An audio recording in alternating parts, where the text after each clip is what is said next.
Many centuries ago, there was a time in England known as Elizabethan age.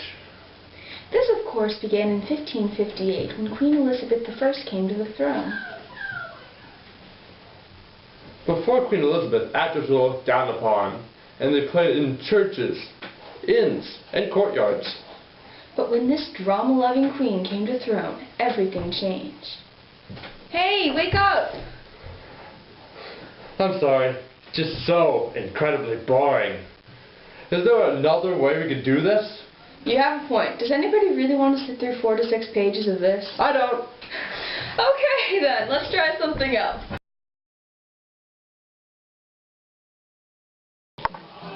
So what do you know about theaters during the Elizabethan age? Very little. Figures.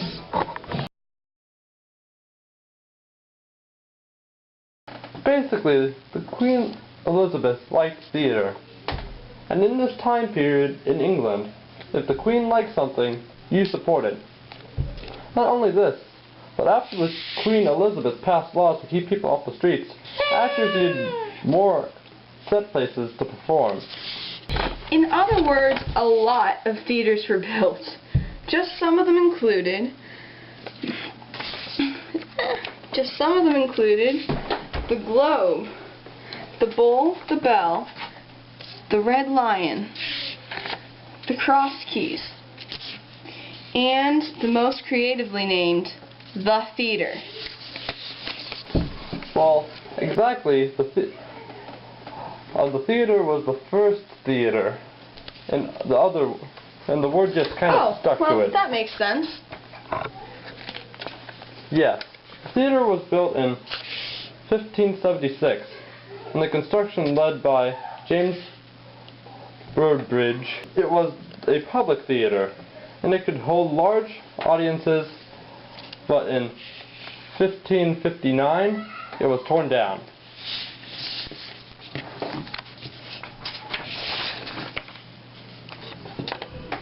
But then, in 1559, its remains were used to build the Globe,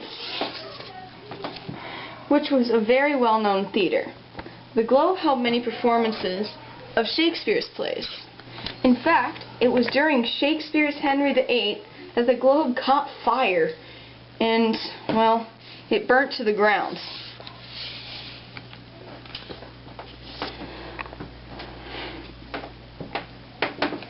Yikes!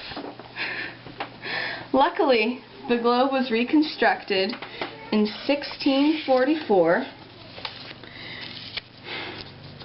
where it once again held wonderful plays. Now, the Globe was a public theater, so there was no ceilings, and a thrilling house for actors, a gallery for musicians, and a hut at the top with a flag if a performance was being held. Because this was before artificial lighting, plays were usually held in the afternoon. It was also circular.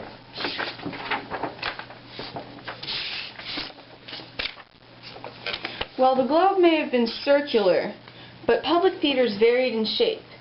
They could be rectangular, pentagonal, and octagonal as well.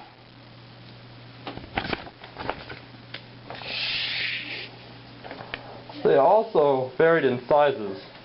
The large public theaters seated from 2,000 to 3,000 people from all social classes. The rich would pay to sit in the roofed gallery. They paid more to see the production, while the less wealthy would pay pennies to sit on what is known as grounding. This is because they paid a few pennies to sit on the ground, also known as the pit, and watch the play. Considering the stage was 4 to 6 feet in the air, and the pit surrounded the stage on 3 sides, they probably did not have the best view. Aww. Not to mention public theaters that had one or two balconies, yet of course they could see and hear the whole play. This, along with other additions, made it really neat for the performance. Yay! Of course, there were neat performances in private theaters as well. True, admission was probably more. In private theaters, only seated about half what the public theaters sat. Private theaters had roofs, and therefore plays could be held during the winter months.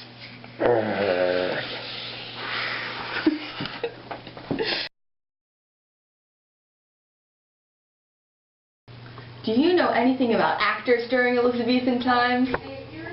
No. Okay, well let me tell you. During the Elizabethan age, actors or players traveled in groups referred to as companies.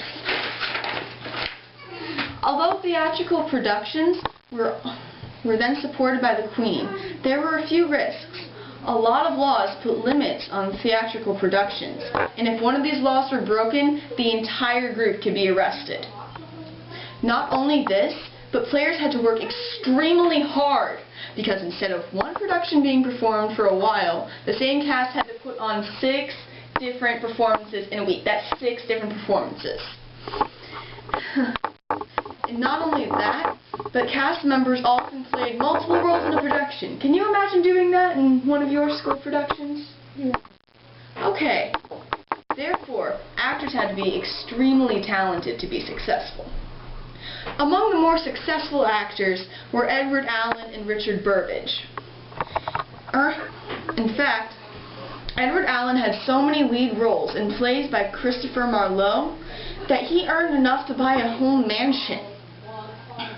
And then Richard Burbage previously worked as a carpenter and even had some responsibility for constructing the Globe, as mentioned earlier.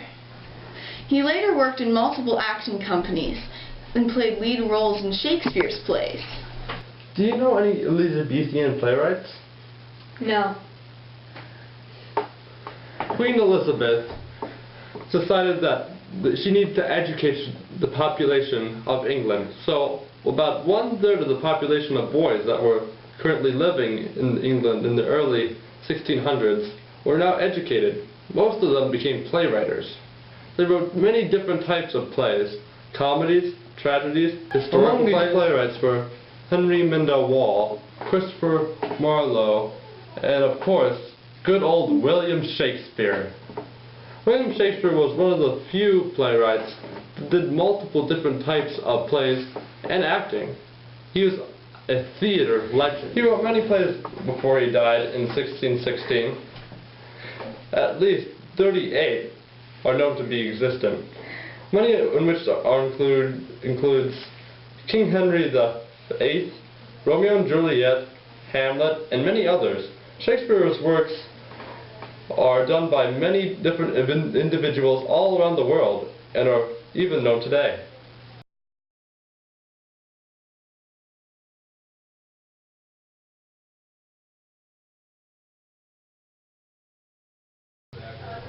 Do you know anything about the production style of Elizabethan theater? Yes, actually, I do. Frequently, the production style of Elizabethan theater is described as fluid and flexible. Although theaters had no set backgrounds, a wide range of props, costumes, and effects were used to enhance the performance in the theater. For battle scenes, actual guns loaded with harmless ammunition were used on stage, as well as a lot of fake blood. Sometimes even live trees were brought on stage. Now, although there were strict laws as to what different classes of people could wear, costumes actors wore were an exception, when worn on stage, of course. This system also allowed for people to recognize members of the upper and lower class quickly, due to their costume. Though some people put costumes together quickly, costumes were usually very accurate and detailed. Because women were prohibited by the law from performing plays, all female roles had to be played all female roles had to be played by younger boys, who often wore very elaborate costumes and heavy makeup which sometimes gave them lead poisoning. The stage also allowed for a wide range of effects. If a character were to fly, they would be suspended from ropes above them. Or if a character were to sink into the ground, they would fall into trapdoors.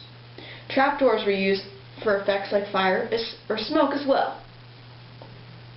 Overall, seeing a play was a great experience. Therefore, Elizabethan theater became a big part of this time period and truly impacted society, not only then, but now. And that's a wrap! Yes! I guess you could say it played a major role in history, huh? I see what you did there.